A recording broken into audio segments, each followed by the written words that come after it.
So my question is, all that I've, you know what I'm saying, then witnessed in your music and heard in your music, and what does your creativity like really come from? That's a great question.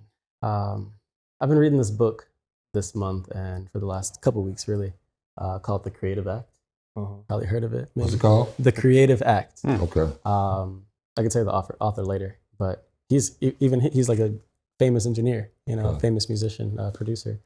And they say that all of our creativity comes from a shared source called the source, right? So when an idea hits you seemingly out of nowhere, like there have been days where I'm asleep, right? We were talking about sleep schedules, like, circadian rhythms, that kind of thing. There's days I wake up with a full-blown song in my head. And I'm like, maybe I heard it when I was asleep. Let me look up the lyrics. No results? Oh, okay, wait a minute.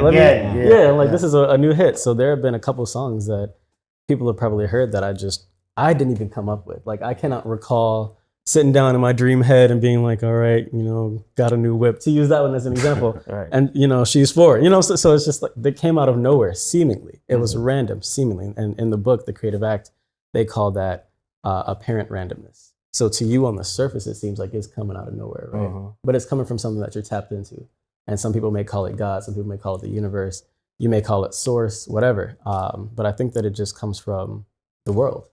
And I'm just a conduit for that information. So there's times where I'm consciously sitting down like, all right, I'm about to write a Fire 16. And there's other times where I'm washing the dishes and I'm like, all right, I gotta dry my hands. It's time to write. It just comes out of nowhere sometimes. So.